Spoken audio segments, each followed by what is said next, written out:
ay Little Montalban Crystal. May kasabihan po tayo, ang bata na sisikap, unti-unti nararating ang kanyang pangarap. I thank you.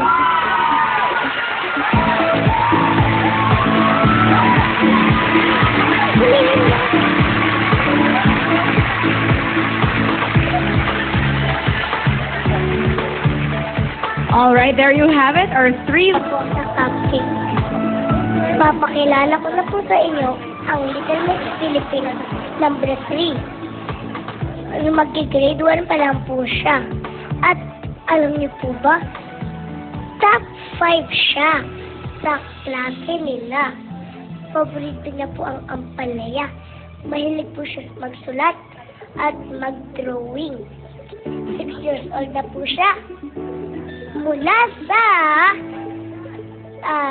Montalban, Rizal. Let's welcome Little Miss Philippines number 3, Kayla May Javier.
Nice one, Kayla!